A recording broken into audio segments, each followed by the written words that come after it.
And Jesus said, "Were not 10 made clean?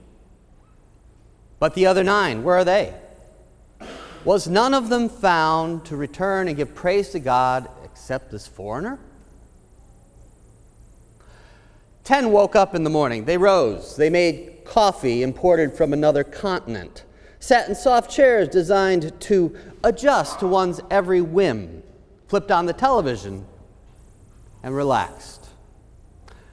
One thought of the blessing of being alive, of greeting another day of warmth and shelter, and closed her eyes in a prayer of thanks. But what of the other 9?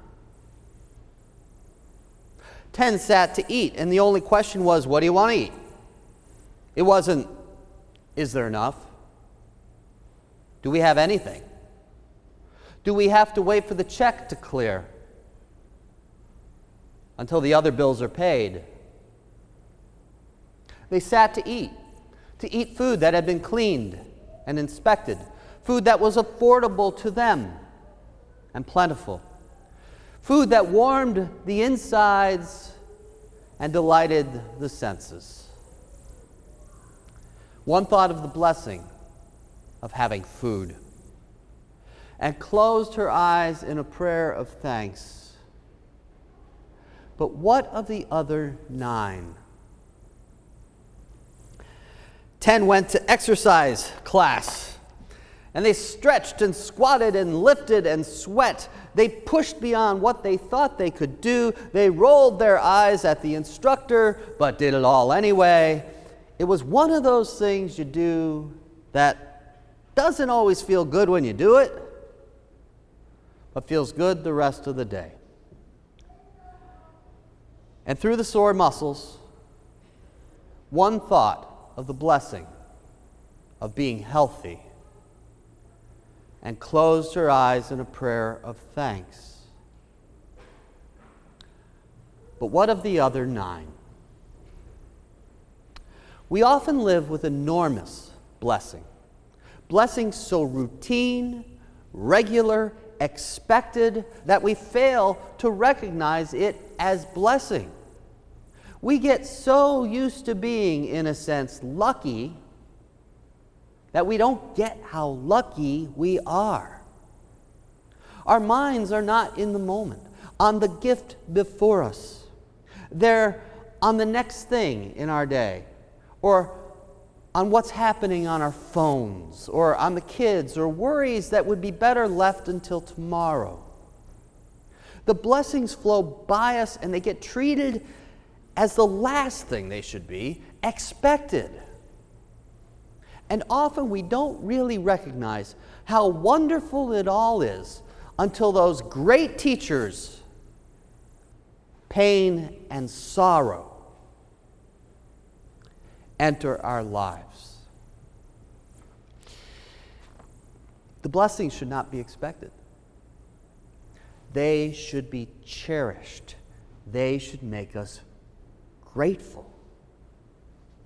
The 9 lepers who did not return to Jesus were probably not bad people. In the giddy realization that they had been made clean, the thoughts of all the things that their disease had kept them from rushed into their heads.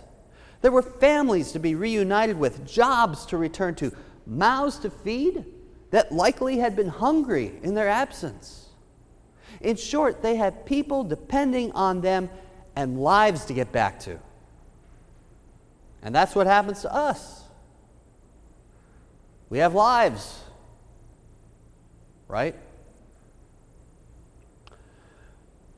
But in their haste to get back to the business of being well, the 9 failed to get the rest of the story from Jesus. And this, by the way, is a product of their failure to show gratitude. They missed the teaching. Your faith has made you well. So the 9, they will continue to live in the misunderstanding that plagued Judaism and that for so long has distorted Christianity. They will continue to chase a gift they've already been given. They will keep trying to follow the regime of sacrifice and pure living in order to get to God, to reach God, to get God to come to them, to get God to be good to them.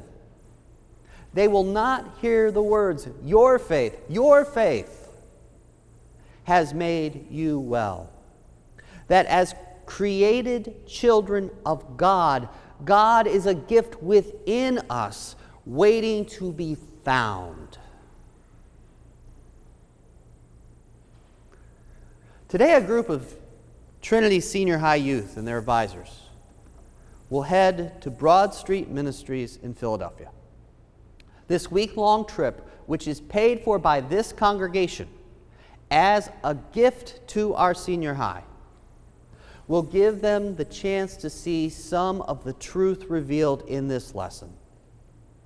They will participate in ministries that do what Jesus did, that seek to heal, to feed, that try to restore wholeness in people whose lives have been made by life circumstances and by a society that is less than forgiving, incomplete. They will join with those seeking to bring the grace of God into the lives of the broken.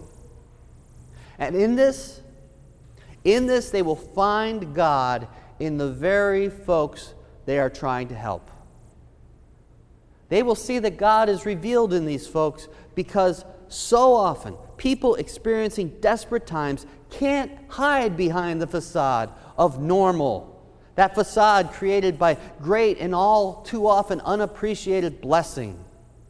God often shines through these people because they've been left with little or nothing to hide behind. And as my son said when he first took this trip, it changes you. Of course, most of us folks who are motivated by money and things think, good, it changes you because you see all the good things you have. No.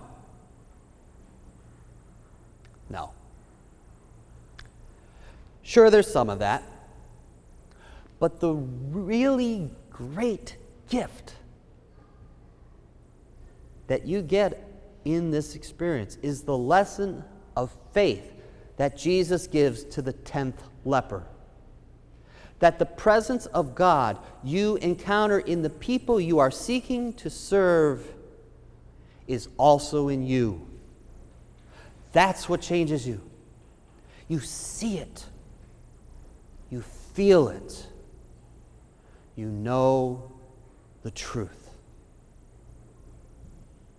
Pray for their journey and that they might reach those they seek to serve, and that God might be revealed in the journey. Pray for us that we might wake up from the stupor of failing to see the miracle, the blessing of the moment, the blessing of the everyday.